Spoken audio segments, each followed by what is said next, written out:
It's deep dive time here on SportsBit, and like we are every Tuesday, we're joined by Dave Mason from betonline.ag. Dave, how was your weekend? How you holding up on a Tuesday morning? Hey, Teddy, good weekend. Profitable weekend for the book. Not a huge win by any means. College was a decent little win, believe it or not, and NFL was a good one too. Now, that's a surprise to me in some regards, because certainly, let me just throw this graphic up there right now. We do a segment every Friday. We call it Pros versus Joes, and we talk about the most popular professional bets, from the wise guys in the NFL, and the most popular recreational bets in the NFL. And this is what that chart looked like last week. I had the pros on the Chargers winner, Bengals winner, Panthers winner, Seahawks winner.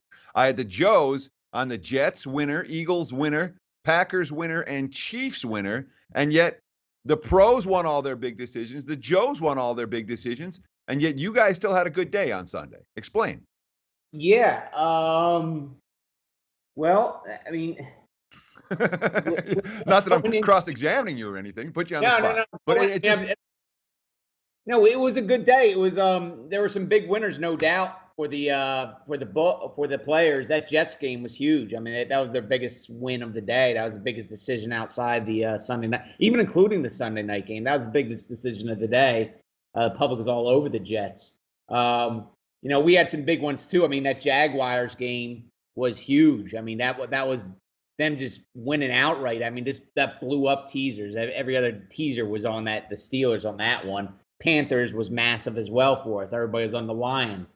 The Chiefs, I mean, we took sharp action on the Chiefs as well. That pick them to the public, and the sharps won on that game. And yeah, that game was another these primetime games. every primetime game is going to the players. It seems like the last two weeks, 2.5 weeks maybe. So no, overall it was a good day. Action was great. We probably lost half our profits with that Sunday night game though. We're up a nice chunk, and we gave a lot back on that Sunday night game. Yeah, I wasn't particularly happy with that result either. Let me ask you about this: the concept of the teaser killer. All right, when you have one team that's very popular on teaser plays, like Pittsburgh, and they ended up losing the game by 3 touchdowns at home and kills every teaser, does that one game save you for the whole day's worth of teasers? Or do you really need 2 or 3 good teaser killers to make sure that you're not paying out the players too much?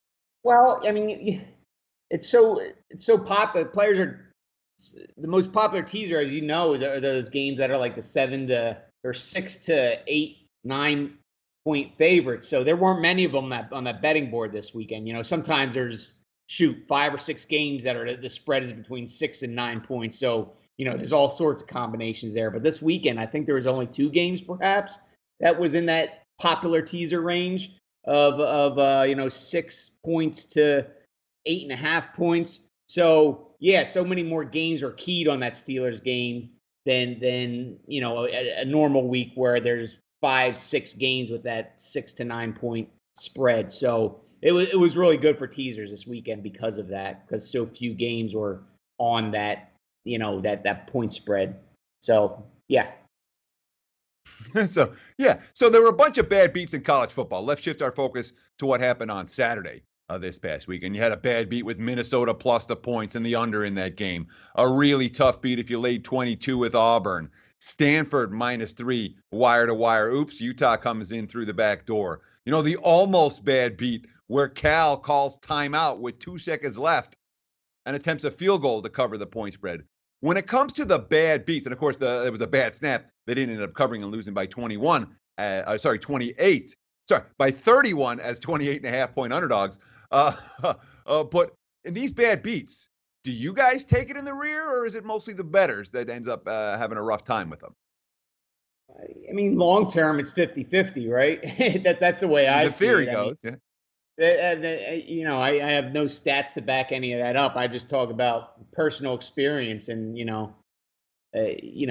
just got to keep that in the back of your mind when you lose one of those bad beats. You're might win the next, and they all even out in the end of the day. So, but I think the human race, we're all kind of geared on kind of the victim mentality where we just it's against us. It's against us. So we know those bad beats. They just impact us psychologically so much more than when we luck out on the other side. So that end of the day, they all even out. I know we don't really think about it that way, but that's how I'm wired. I bet a lot of fights, and I can name fights that I lost on, but then poor judging and all that, and then the next fight, you win because of the poor judging. So you just got to think long term. They're going to even out for you, for the book and for the better.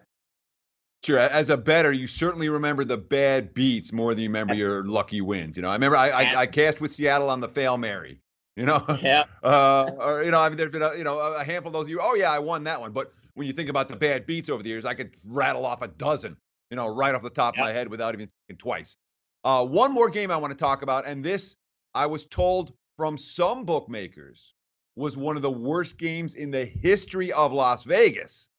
That's LSU winning by 1 over Florida on Saturday, a game where the Gators opened as high as -6.5, -7, closed in the LSU -1.5, -2 range. So a huge point spread move, and then it lands right in the middle. Was that bad for BOL? And if so, how bad was it?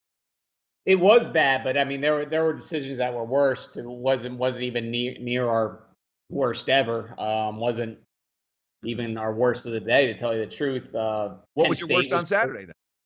Penn State, Washington State, Miami. They were all worse. LSU was probably right there, number 4. but no, the three of those. I mean, they were worse, definitely. That Penn State game we got murdered on. Miami and Washington State late. We needed Oregon for everything. So especially that late, being a late game that just murdered us. Very interesting book report from Dave Mason from betonline.ag. Dave, let our viewers know, give me one good special they can take advantage of this week at betonline.ag. Well, if you do not have a betonline.ag account, head on over to betonline.ag and sign up for an account. Use promo code NEW2500 for a one-time 50% welcome bonus. The max bonus is $2,500. All the terms and conditions can be found at betonline.ag/promotions. Thanks so much, Dave Mason. We'll do it again next week. Hey guys, for the full video, go to sbrpicks.com. Hey guys, thanks for tuning in to our channel. Now, we've put a lot of work into producing all these free videos, so please help us out and keep all our content free for you forever by simply liking, sharing, commenting, and subscribing. Now, not to mention, a visit to our industry-leading website will warm the hearts of all our SBR employees, especially myself. Now, the links are over there to the left, so do check those out. Thanks for watching.